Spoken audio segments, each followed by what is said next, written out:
Dubaï a pris la décision de refuser le visa aux ressortissants d'une bonne vingtaine de pays africains.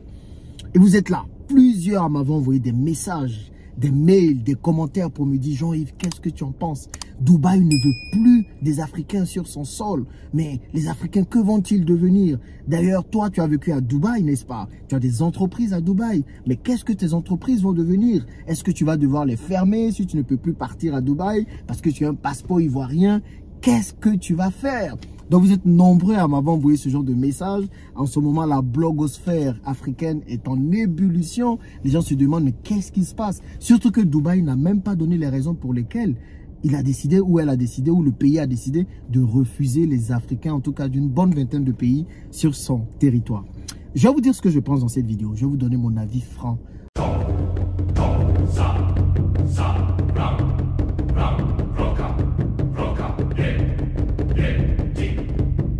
C'est que c'est une bonne nouvelle, les amis. C'est une très bonne nouvelle.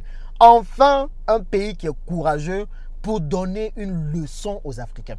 Pour dire et envoyer un message fort aux Africains. Et en plus, les amis, ils se sont levés. Ils ont dit non, vous ne venez plus. OK? Et en plus de ça, on ne donne pas de raison. Ils n'ont pas donné de raison. Il faut voir les Africains en train de pleurer, de dire mais mon Dieu, qu'est-ce qu'on va devenir? Donc, tous ceux qui pensaient aller à Dubaï pour faire des vidéos TikTok, pour montrer un lifestyle qu'ils n'ont pas, mais ceux-là ils se disent mais c'est foutu, c'est compliqué, qu'est-ce qu'on va faire? Mais en réalité, je ne sais pas pourquoi les Africains pleurent. Je ne sais pas pourquoi vous pleurnichez. Quelqu'un dit tu ne peux plus venir chez lui et vous, ça vous fatigue, ça vous fait mal. Mais pourquoi ça va vous faire mal? Je ne comprends pas. Et donc les gens me posent des questions comme si, ouais, mais Jean-Yves, est-ce qu'ils ont le droit? Ils ont le droit. Ils ont le droit de faire ce qu'ils veulent. D'accord? C'est leur pays.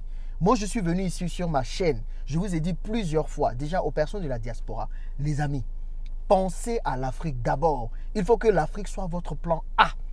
Les gens m'ont dit, mais Jean-Yves, tu es fou, c'est pas possible. Ah là là, tu abuses. Tout le monde ne peut pas vivre en Afrique.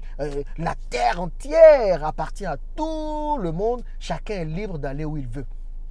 Maintenant que Dubaï a fermé les portes, allez-y où vous voulez. Allez-y à Dubaï. Allez-y à Dubaï. Quand j'ai dit ici aux Africains qui sont nés ici, qui ne sont jamais partis de l'Afrique, je leur dis, écoutez les amis, il y a moyen de réussir en Afrique. Nous, on essaie de partir pour revenir.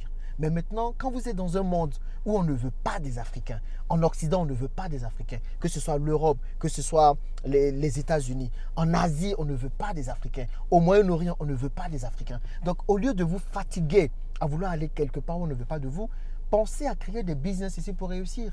Qu'est-ce que certains d'entre vous là qui regardez ma chaîne m'ont dit? Mais Jean, il faut arrêter. Toi, tu es sorti, tu as eu le temps de t'enrichir dehors. Il ne faut pas empêcher aux autres de partir. Il ne faut pas empêcher les autres de partir. Je n'empêche personne d'ailleurs. Maintenant que Dubaï a fermé, Dubaï c'était le rêve de plusieurs personnes. Y aller pour pouvoir faire le business, y aller pour pouvoir gagner de l'argent. Maintenant que Dubaï est fermé, le monde appartient à tout le monde, non? Donc les Africains peuvent aller partout où ils veulent. Allez-y à Dubaï maintenant. Allez à Dubaï maintenant. En fait, cette nouvelle permettra à plusieurs Africains de prendre conscience du monde dans lequel nous sommes. Il y a des gens là, j'ai l'impression qu'ils sont dans un la land.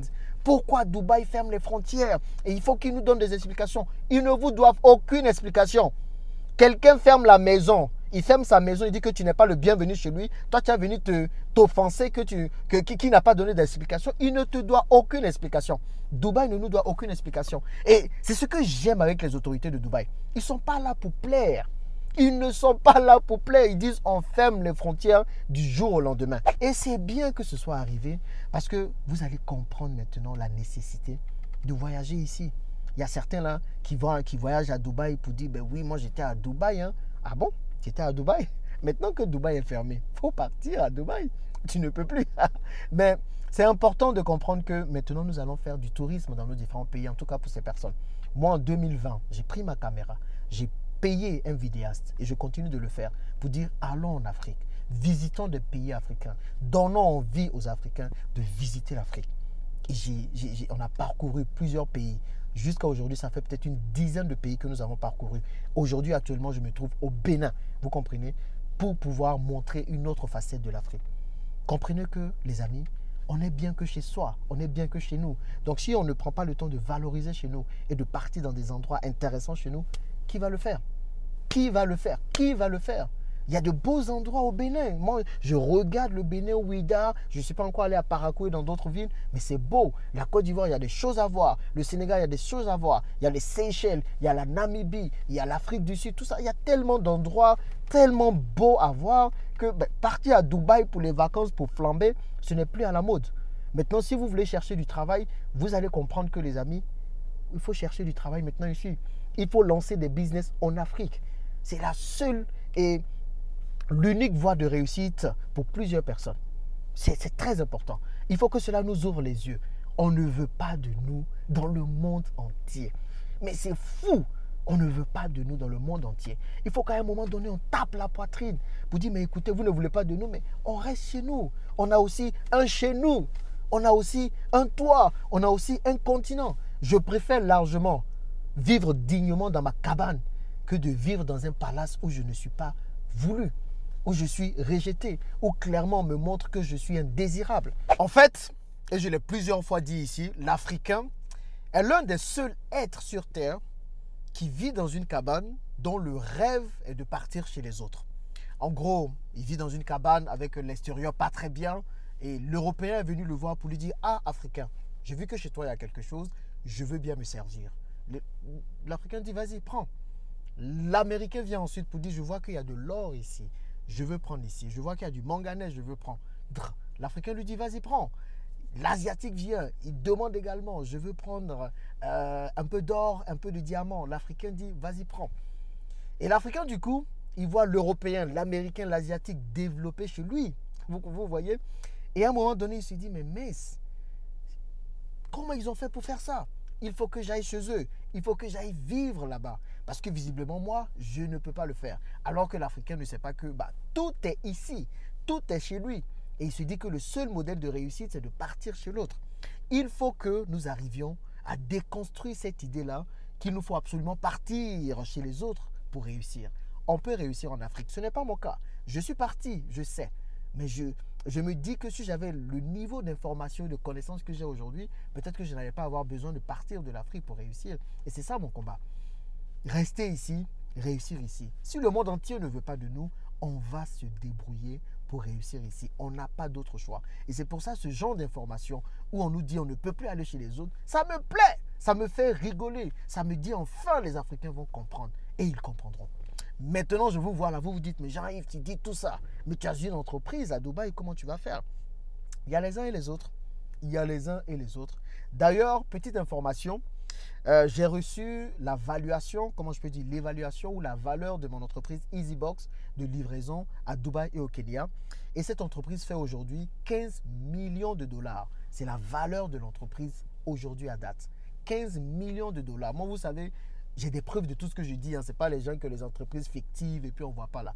Tout est là, c'est à Dubaï, c'est bien immatriculé, c'est aussi au Kenya. On fait nos opérations de livraison, tout se passe comme prévu et tout est clair, vous comprenez? Peut-être moi je mettrai, comment ça s'appelle, une preuve de la part d'un cabinet d'audit très reconnu dans le monde entier qui a fait cette évaluation. Donc quelqu'un qui a une entreprise de 15 millions de dollars à Dubaï, quelqu'un qui emploie plus d'une centaine de personnes à Dubaï, vous pensez que c'est à lui qu'on va refuser le visa de 30 jours? Quand vous faites ce genre de choses-là, quand vous êtes opérateur économique, on vous donne des laissez-passer. On vous donne des titres de résidence spéciaux.